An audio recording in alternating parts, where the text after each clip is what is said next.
Welcome to the Selling in the Motor Trade podcast, in association with Simco Training. This is the weekly podcast where we share best practice, tips and ideas on how to sell more cars, improve your service department, and generally put more profit into your dealership or dealer group. I'm your host, Simon Bowkett. Now, some of you probably already know me as Skippy. I want to start by saying thank you for taking the time to listen to this podcast.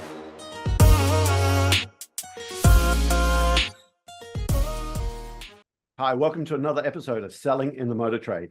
Today, I'm joined again with Jason Cranswick, and we're going to be talking about the next book in our series where we've been reviewing these books. And this time, it's not one book, it's actually 2/3 books.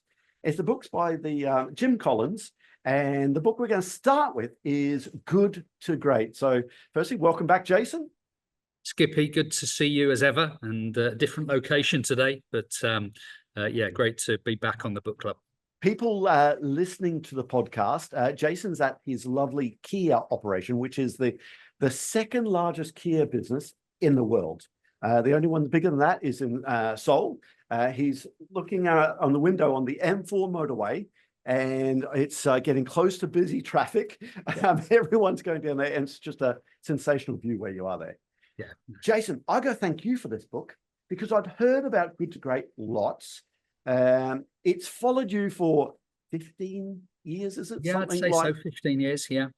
Where did you first come across the book, Good to Great? So it's interesting. If I go back to the time when I worked for Volkswagen Group, so I was in a corporate, environment, and obviously encouraged to sort of, broaden our knowledge base. Good to Great was a reference that many people have used, and I remember reading the Good to Great book and thinking, well, that's really impressive because I'd like to attach to that. I'd like to be seen as being one of those.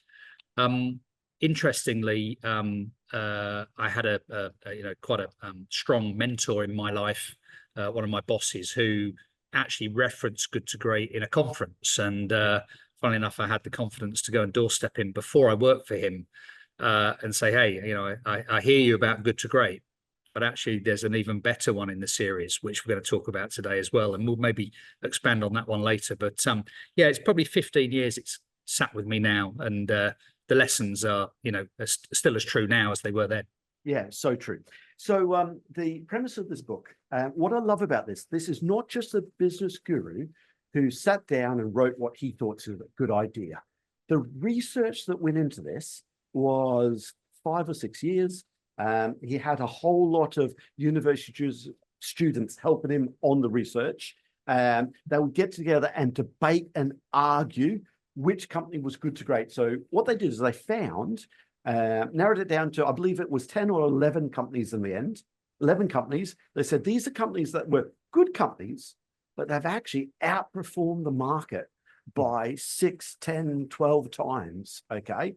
And what was their transformation? So I went in to identify exactly what they did. Now, I've got to say, some of the companies have gone from good to great, back to good, or maybe how some of the mighty have fallen. Yes. And that's something I didn't realize. I expected all these companies still to be the Apples of the world, the Teslas, and still there. But some of these companies fall into his second book, How the Mighty Fall. Yeah. Which I thought that really blew me away. I wasn't expecting that. Yeah, and it's interesting because I mean we spoke about this when we were picking the books. Good to Great is one that people are really comfortable to attach to, and I think there's a lot that people sort of walk away thinking, oh, I'm just like that. Yeah.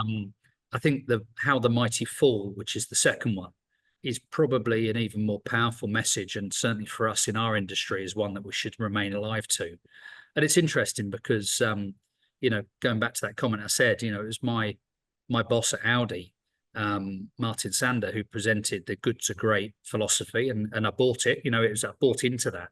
But I said to him, we should really look at this other book in the series, because if we don't dare to learn from the lessons of those that didn't go to great or didn't stay great, then we run the risk of the naivety or the capitulation that maybe some others have followed. And actually, it's a very, very strong story, and one that I know certainly Martin, firmly bought into when I introduced it to him as well. So, that's the one that I prefer out of the pairing of them. Yeah. But I think anyone who thinks just go straight to How the Mighty Fall, I've got to say, I think you really do need to read Good to Great. There is a third book in his series, which is the one he wrote first, actually, Built to Last. And I picked this up in the Good to Great. He said, I've actually written these the wrong way around. It should have been from Good to Great first. So that's where I'd urge people to read that first. Then I haven't done this yet, but I will go in afterwards and read Built to Last. Yep. Okay. And then How the Mighty Fall. So that trilogy would be great to see how that comes together. Yeah, let's focus on the Good to Great to start with. He talks about, firstly, the leader. And he keeps on talking about this thing called a level 5 leader, level 5 leader. Number one is highly capable. You'd expect that. Number two is that team player, I think he called it. An effective manager is number 3. Number 4, someone who can inspire others. And Jason, I'm sitting there thinking, yeah, I'd like to think I'm capable. I'm a team player. I'm an effective manager. Yeah, I definitely inspire other people. That's what we do for a living. Yeah. But then it's number 5, humility. Humility. The drive. It's the company, not me. Yeah. And some of the stories about that, it's like, it's for the great of the company. Yeah. And let's put that forward, not and what really hit home for me was the Lee Iacocca story. I started the motor trade when I got his book to start with, because this was the man that headed up Chrysler, and he was a genius, and it's a Ford Mustang guy. I don't know if I'm pronouncing his surname right. Lee Iacocca, is it? Iacocca, yeah. Yeah, Iacocca. And so I read that book to start with, and I thought, oh, he's great. But he talks about how, yes, it was all about him. Okay, yeah, he turned the company around to start with. Yeah.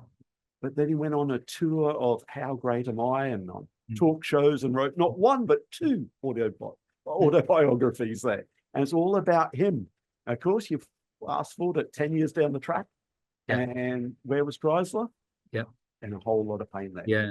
And it's interesting because you use that word, and it's one that I think is very strong, that one of humility and the willingness to help others and the willingness to take people with you, because there are some really illustrious and very powerful and successful leaders, but I think we all work in businesses that rely on the input and effort of others, and that point of humility and parking the ego at the door is super important, and one that I think when it's firmly understood and embraced is a really, really powerful aspect.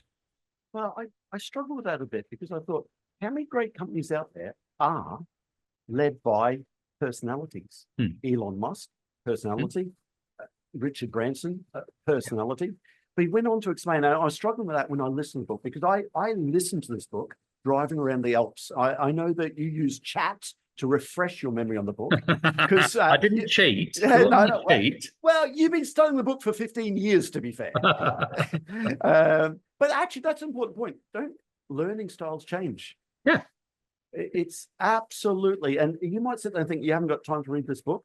Actually, aren't there so many different ways to get the key nuggets out of this? There are, and it's funny, I was, as ever, I was sort of moving at pace, and suddenly thought, right, I really do need to go and make sure that I don't wing it with Skippy, and let's just go and remind myself of some of the points in the earlier book.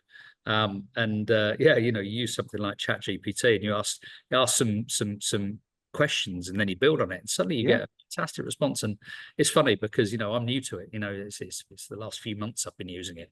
But it's quite incredible when you use it. And to your point, different learning styles. If you're so busy that you haven't got time to read the book end to end, well, go and try and find out what you would have learned had you read it. Yeah. The first book, what are some of the key learning points that you took out of these? Yeah, I was new to this book. I'd heard about it lots. I'd read snippets, and it's amazing how much I knew about it from other books, if I'm honest. Yeah. But what were some of the key learning points that you took out of that first book? I think for me, there's 2 or 3. You've hit on it before, kind of the leadership and the authenticity, but humility of the leader, I think, is really important. I think that whole point around culture, and there's that sort of narrative of culture trumps strategy every time, and I think that's the bit we all aspire to, is creating a culture which is high performing, that is long standing, I think what that also comes back to, and it's a bit that people don't like sometimes, is kind of that, that brutal honesty, that absolute candor, the willingness to really hold yourself to account and hold others to account. Yep. And I think those are things that are absolutely central to the good to great philosophy. Yeah. And I think there's lots of different ways of us interpreting those, but for me, those are probably the two or three key points. And there's the other one, and I hadn't remembered this until going back and refreshing my memory. In Good to Great, they talk about the flywheel effect. Yes. We've spoken about this So before, good. about being in flow. Yeah. Well, flow is similar to flywheel, is it becomes self-sustaining. So, and that's a big, the flywheel effect was that's an Amazon reference point as well. That so true. it kind of success breeds success, behavior breeds behavior. That compounding effect of the flywheel. Just to describe the flywheel, he said, imagine that getting the business going is a huge, big flywheel. It's not one big push to get these companies to go from good to great. He said it was lots and lots and lots of pushes, all in the same direction. And when it started going, the flywheel, almost you don't have to push it as hard. It's hard to start. It is hard to start, but once it gets going and everyone in the right direction, it's easier to maintain it. The flip side, I know I've been guilty of this, is, do you call it the doom wheel? The doom loop. The doom loop. That's the one. Yeah, that's it. Yeah. Go and have a look. Look at that. Look at this idea. Look at that idea. Look at this idea. Yeah. And it's like, hold on. Yeah. But it's funny, Skip. I've often spoken about trying to achieve momentum. And that's a word I always struggle with, momentum. But in our industry, if you can get momentum, which is the snowball effect, where it builds, whereas quite often we end up with velocity, which is it looks similar, but it just doesn't have the compound effect. It doesn't have the kind of the sort of organic process of building. So I think, to aim to get momentum rather than velocity, velocity is like the firework going. Momentum's the snowball. And I think that's what some of these businesses manage to get. Two other stories I really got from it that hit home for me is get the right people on the bus. Yeah. And the wrong people off the bus. Yeah. But also, that's more important to where the bus is driving. Yeah. And I was like, oh, hold on. As a leader, I run my own business. I need to be the bus driver and say, this is where we're going. And it's like, no. The good, great companies got the right people on the bus first. Yeah. Sometimes they didn't even know where the bus was going to. Yeah. But get the right people there and work out where you're going together with the right people. Yeah. But equally, get the wrong people off the bus quickly. Yeah. And that's so true. And you know what, in this day and age, it's hard to do. I think Collins talks about it is first who, then what. And if you've got the right people around you, then actually many things are achievable. With the wrong people around you, then almost nothing is achievable. And and it is hard, and we all run large scale teams. We're under pressure to make sure we've got enough productives, and that we can have the the human resources in our business to meet our daily demands. But I think that willingness to not accept people who don't share your values, or your willingness to be prepared to do without than to have the wrong person, then that's there's something in that. There is something in that. Something else I want to say. A good friend of our the show, and we interviewed him previously to this one, Dash Gupta. I know you know Dash very well. Dash has gone to another industry, and on the when I was interviewing him for the podcast, I said, how are you finding the differences between the two? And he said something that just hit me between the eyes. He said, Simon, there are great people in the motor trade. They are sensational people in the motor trade compared to other industries. Sometimes we just don't realize it, because you think about it, a head of business, a general manager, a dealer principal, whatever they're called in that particular franchise. How many profit centers do they have to look after? Okay.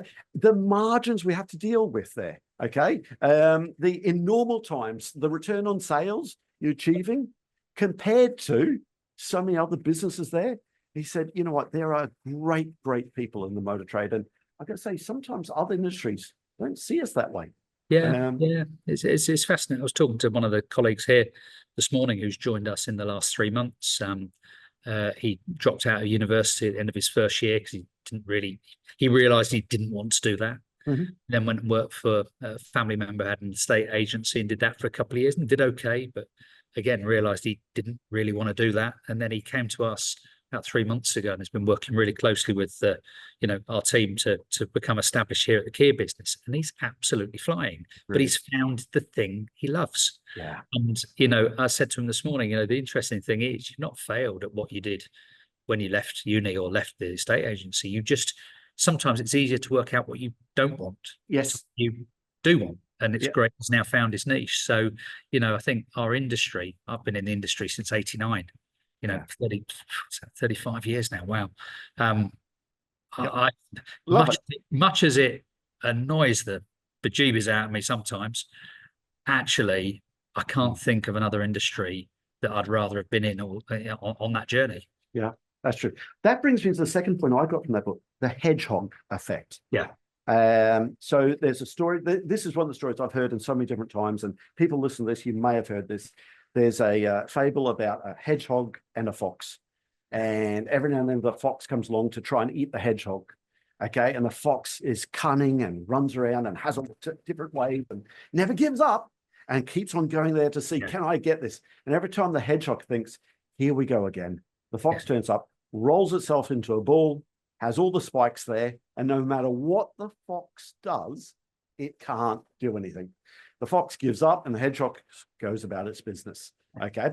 And he says the hedgehog philosophy, all these good to great companies, they found out their hedgehog idea. And three things, if I get this right, it was, what was their passion? Yep. Passion was so high. And that's your man with the estate agent. Yep. Hopefully he's found his passion now. Yep. Number two, what can you be world class at? Yep. Absolutely world class.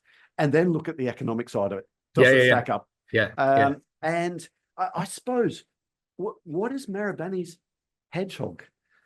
Because it's quite different. Their hedgehog is going to be different to what Norton Way, RIG, HPL's hedgehog is. Yeah, I mean, we're very lucky that we've got a very strong global shareholder, massively diverse, but passionate about automotive. I was with our colleagues from Japan last week and, looking at what our, business strategy is and our business strategy for a digital world, that's different to just the digital strategy, and the great news is our shareholders very keen for us to keep growing.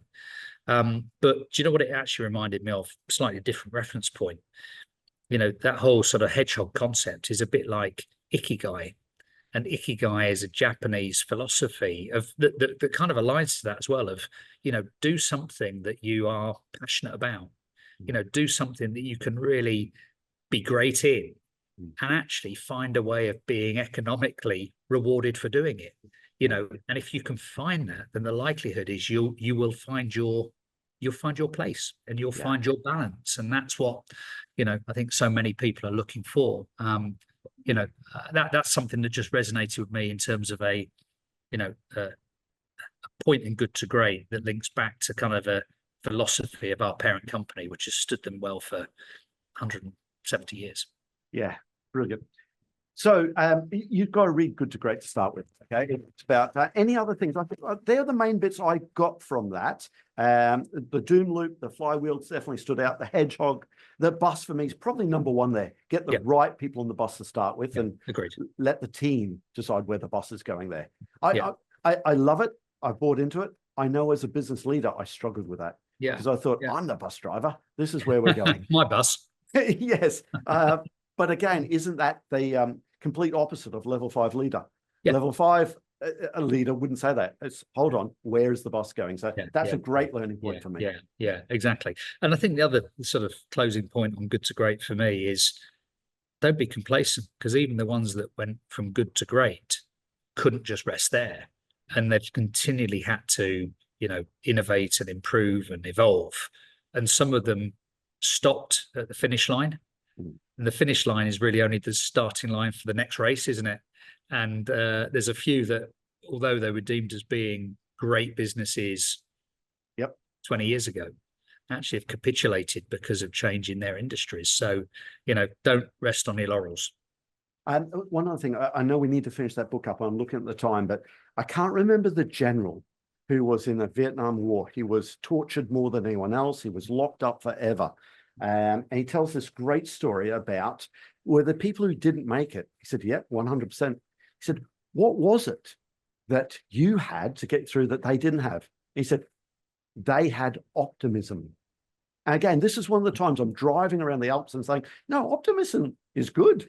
Okay, I built my business on being optimistic. Yeah. He said, no, what happened is these people were too optimistic. They said, we're going to get home by Christmas. Yeah. And when Christmas didn't come, Yeah. oh, no, we'll get home by Easter. Now it'll be next Christmas. Yeah. And the guys that were optimistic, actually, they broke their spirit. He said, what I had was knowing this will end.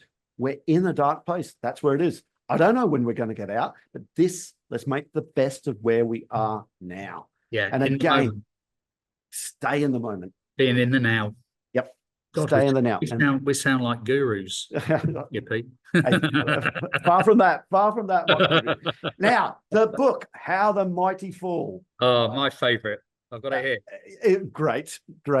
Now, some of the same companies, though, were there. Listen, I got to say this one here, Jason, you know that personally, Emma and I went through some challenges. Emma was diagnosed with cancer. And what really hit home was the first story for me, where he talks a story about the electric pass. Him and his wife is doing a marathon, and she's so much fitter than him, and she's won so many world championships and so forth. She powers up this hill. Okay, he says, yep, there she goes again.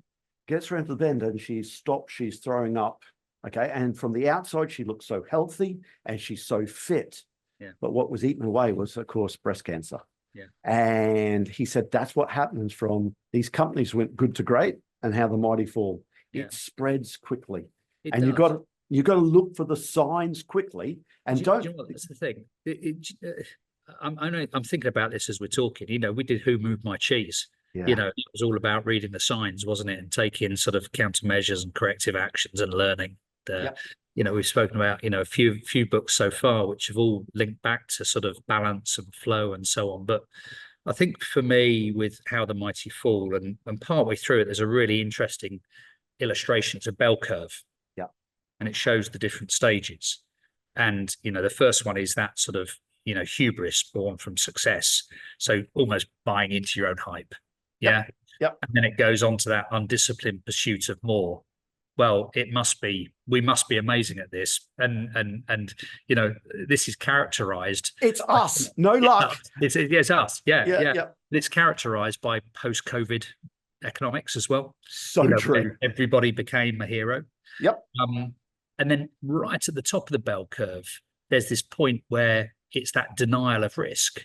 You know, so it's kind of that compound of ego and hubris and kind of the lack of discipline and just believing you can do more. And suddenly you get to the top of that bell curve where if you don't change the direction there, reality is you just go over the top of the bell curve, and it's then a free fall of grasping for salvation, as they call it. Yes. And you know, at the end of the day, capitulation. I think there's a lot in there. I've tried to use that in a number of settings before, and it seems to have worked, where we start putting measures in. You know, we start to be honest about what got us here.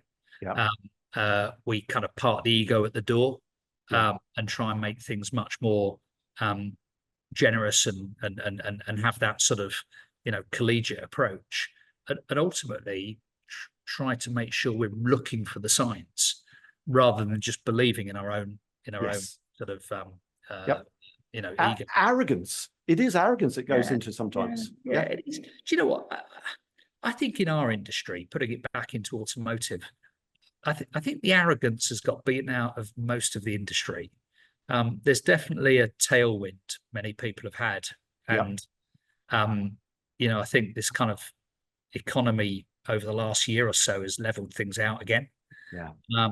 But I do see, you know, when I look at some great businesses that I admire in our industry, you know, typically, you know, the ego got parked, you know, the arrogance got dropped, and there was a real focus on having, you know, brilliant basics and really sound core processes. And That's what I'm trying to achieve in our business today. Yeah, the arrogance I talk to is I love this because Motorola is one of the companies I could really get my head around, because Motorola was huge. Okay, in the 90s, okay, they had like huge market share. They went through from 5 billion up to 27 billion. Okay, and that's a huge revenue turn around there. So they started believing everything they touched turned to gold. Yeah. That's what I meant by that arrogance. It's us. It's us. We're doing it.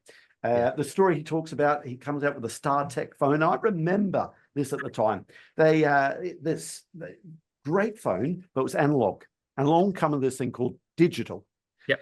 And their arrogance at Motorola would say, oh, hold on, we've got 43 million customers on analog. Digital's not right. This is the phone. And they turned around and said to one of their suppliers, okay, if you want to sell our phone, okay, we'll let you sell our phone, but 70% of your phones have to be a Motorola product. Yeah. If not, we're going to pull your contract. Yeah. I mean, that's gone from confidence into arrogance. Yeah. When they just think they're going to do it. Now, of course, they were number one at the time, 50% market share. 10 years later, I've got my figures written down here. 10 years, 17% market share. To now, Motorola, does anyone have one? No. Well, according to ChatGPT, as I'm looking at it here, Motorola no longer operates in its original form. No, it doesn't. It was split into different sections. Yep.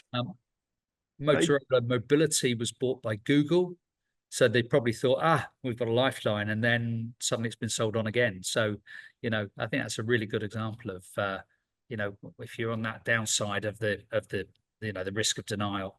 Yep.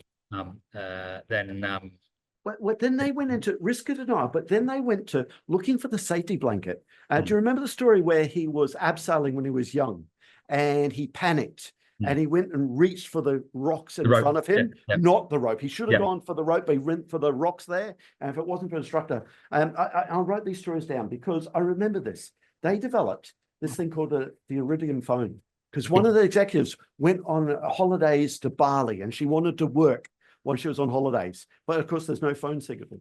So they spent instead of just testing this, okay, $750 million loan to go and develop this thing. Yep. Okay. And it's not working. They're betting everything on it. But of course, they're Motorola. Okay. Of course, we know what we're doing there. Okay. In 96, they had a chance to grab onto the rope and get out, because they're about to put 66 satellites into space. I don't know what that's going to cost, but that can't be cheap. Yeah. Okay. Yeah. So they had a chance to do that, but said, no, we're going to do it. And by the way, this phone was retailing at the time in 96 for $3,000. Wow. That's a lot of money in A lot of money. 96. And it costs you, it's only $7 a minute to speak to it. Like $7 a minute in 1996. Okay. But no, they had a chance to pull out, but they went, no. And what I learned from that is cut your losses. You go down that used car business there and it's not working. Yep. Have the ability to say, you know what? That's not right. Yep. Okay. Great. Oh, Skip, I was having exactly this conversation with one of our colleagues the other day, and we were looking at we were looking at a situation. We did a bundle of registrations at the end of the last period, really to try and keep the numbers flowing with this particular manufacturer. And what's happened is they've come out now with an even better deal because the pressure's even greater than it was. And this particular manager. This manufacturer wouldn't start with a H and finish in Onda, would it? No, it didn't. Oh, no, sorry. No, okay. Not at all. Okay. No. Okay. And they came. So the manager came to me and said, what I'm going to do, because look at all these cars that are now out of bed. Yeah. I said, this is you don't. If you're playing poker, and I'm not a poker player necessarily, but you don't play poker and you don't put the next lot of chips in based on the fact you've put a load in already. Yeah. You put your chips in based on what you think the net set of circumstances are around you. So true. So do you think you've still got the right hand, or do you think others in front of you got better hands? So I said to them, look, how do we turn this now into an opportunity? So, okay, we might still have half a dozen of those, but actually, is this new deal even better? Which means we can wash Yep. through the ones we had and go again. Yep. But it was trying to sort of clear that mental block. And I think Yeah. what I was trying to encourage him to do is not be risk averse, but be risk aware. Yes. And the fact unfortunately, we're in a risk business. Every day we have to make decisions. And as I've said before, I work on a principle that as long as more than half of them are right, then I'm okay. Yeah. I try and minimize the wrong ones, but it doesn't stop me making decisions. But it is that willingness to take some risk, but also the willingness to not just foolishly follow your last hand or your last bet. It is. I love the analogy. It's chasing the losses. For me, Chasing that's the what losses. that's Yeah. what Motorola did. They've Yeah. already put 750 million in. Yeah. Someone had to say, oops, I made a mistake there. Yeah. And no one wanted to put their hands up and say, Yeah. we got it wrong. If Yeah. they had done that in 96, Yeah. Motorola would still probably be competing with Apple, I'm guessing. Yeah. But the interest, you kind of hit the nail on the head there. What happened with Motorola is something even better came along. So much as they've made investments and they tried to make innovation, they got trumped. Someone else came in with something even better, more innovative, more compelling. And actually, it didn't matter how much they'd spent, someone else was doing a better thing. And, I think we've all got to watch out for that one, haven't we? We've got to make sure that we are, to the earlier point, we've got to make sure we're on the right bus. Yeah. We've got to make sure that we are keeping our antennae up for changes. We've got to look for those that are coming into the market and learn from what they're doing and make sure that we stay one step ahead. Well, what I got from this one, and it just screamed out through almost every chapter, it wasn't the complacency. Now, I thought the companies went from good to great, and they sat down as fat cats, because I've seen that in the motor trade so often. A salesperson being in one place for a long time, and I've got my customer base, and they're just coming back to me, and I'm not going to do these prospecting stuff. I don't need to do what all the new guys do. I'm not going on the training course. I'm not going see it now videos. I don't need that. That's videos. I sell lots of cars, but the world changed. You get your young persons come in from the estate agency, there for 2 years, starts there 3 months into the business, understands as a sponge. Video does work. Great. Yeah. This is how we do it. Yeah. And I thought it was complacency that killed most of these companies. It wasn't, though. It was actually the real failure was trying too many different things at once. The Rubbermaid company. Again, this is a company I don't know. In America, I'm sure they were huge at the time. But the story hit home for me is Jason, is this overconfidence? It must be. They decided to launch 1,000 new products a year. Okay. They walked, one of the executives walked around the London Museum. There was actually something, an Egyptian museum there. And they said, oh, there's some good ideas the Egyptians had. Let's see if we can make some of that stuff that the Egyptians did, modernized. Okay. 1 day trip to a London museum. They come out with 11 new products. Okay. There wasn't a lot of R&D on that, was there? But actually, that's where, they had their first loss because there's so many different products. And again, these companies tried so many different things instead of going back to their hedgehog. Yeah. What's our core idea? What are we brilliant at?